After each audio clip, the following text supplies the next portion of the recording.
Good morning.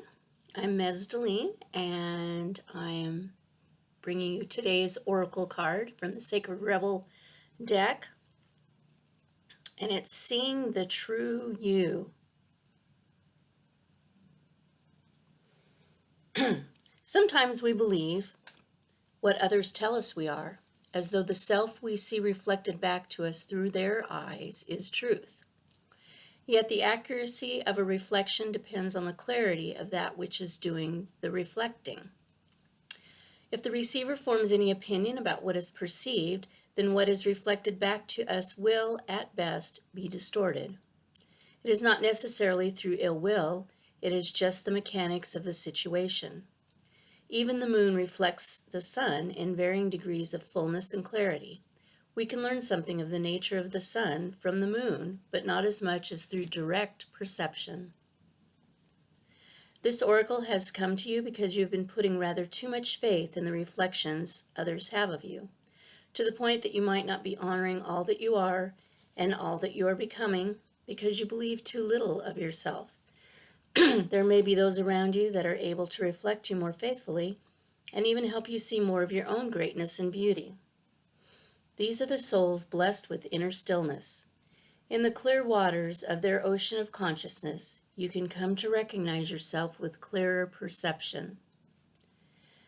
However, there are those who have not tended to their own ocean and are unable to be still enough to genuinely receive and reflect your light back to you. There is no judgment here. Each takes the path of self-healing that is available and appropriate at any given time. However, to attempt to see the magnificence of a sun in a very partial moon doesn't make too much sense. If you are blessed with those in your life who can show you the beauty within you, wonderful. Even so, this oracle comes to you with a task that you are now ready for. You are to begin to develop the art of direct perception. This is the ability to recognize yourself not only in the eyes of others, but from how you feel about yourself, how you experience yourself, and how you observe yourself with compassion and kindness from within. This is a step towards a radical empowerment that does not require perfection in order for you to recognize that you are lovable and have much to offer.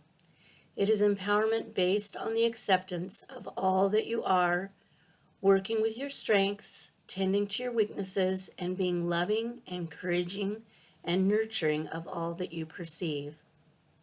As you continue on this journey, you will not only see your human self, but the eternal within you. This is a breathtaking experience that opens you up to the creative energy that flows abundantly through all life.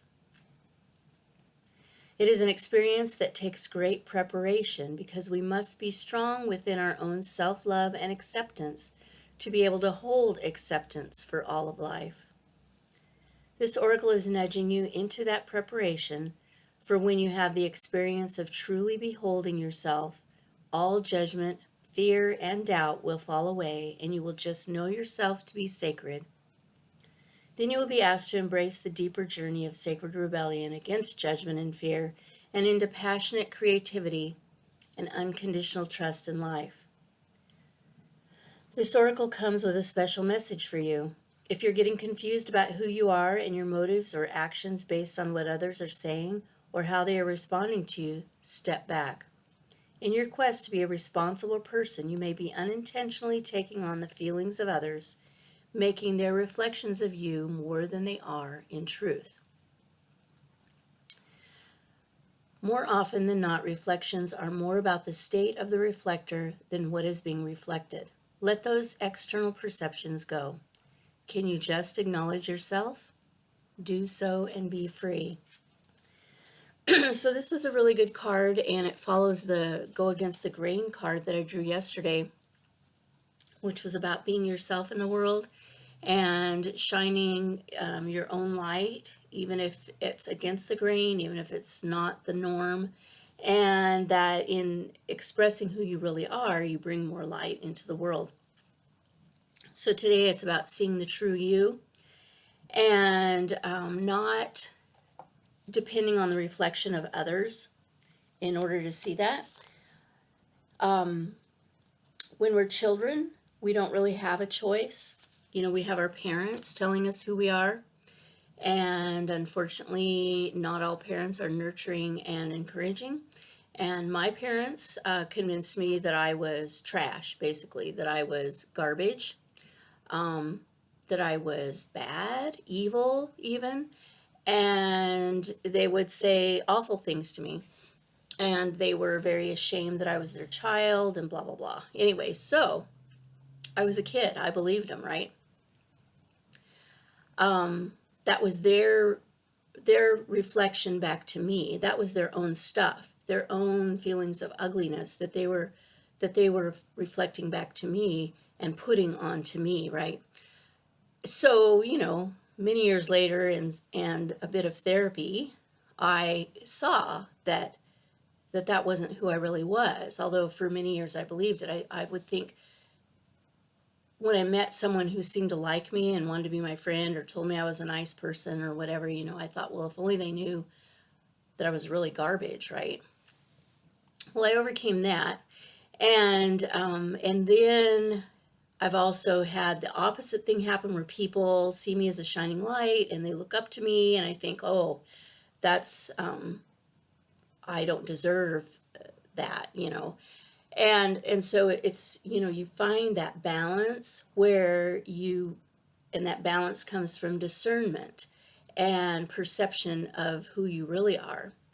And so one of the things somebody shared with me many, many years ago was how important self-love is, and that if we can't love ourselves, how can we possibly love other people? It may be a type of love that we have for other people, but we can't reflect their divine essence if we don't aren't in touch with our own divine essence. So they gave me a thing to practice. They said, look in the mirror every day. I think they said 3 times a day, but I think I just did it once. And smile and say, I love you. Oh, was that ever hard? That was hard. It just felt stupid. It felt inauthentic. It just felt, but over time I got it, right? I see everyone else as lovable, so how could I not possibly see myself as lovable, right? So I started to reflect, you know, in reality, physicality, reflect in the mirror to myself who I was. And now, anytime, like, I go to put on makeup, or if I brush my hair in the bathroom or whatever, I can't help but smile at myself, right? And I like myself. I love myself. It took time. The other thing was to just look at who I really am. I know that I have a loving heart. I know that I'm a kind person. Just because someone else doesn't see that doesn't, invalidate it, right? And so then one of the things that Spirit gave me to work on was discernment, because I would accept people at face value. In fact, I would even go beyond that. I would see that spark of divinity in them and confuse that with who they were, who they really were, or how they were really acting in this life, right? The choices that they were making. And so I had to learn discernment to see when someone was reflecting back to me, like yelling at me or belittling me or whatever. I began to discern, the difference between what they were saying and who I really was, right? And discern that was their fear that was talking. And so if someone is reflecting back to you from a place of fear, then that's not truth, right? To me, only love is truth. And so it doesn't mean that everybody has to love me. It just means that if they are in a loving space themselves and loving themselves and coming from a place to love. What they say to me might not be what I want to hear, but it's truth. More than someone coming from a place of fear and anger saying something to me. That isn't truth. So seeing the true you is something that you can do for yourself. Look in that mirror, smile, open your heart, go inside during meditation and look at who you really are and who you really want to be in the world. And just see the true you, because the true you is who is going to bring light into the world and help with planetary healing at this time. Blessings to the true you.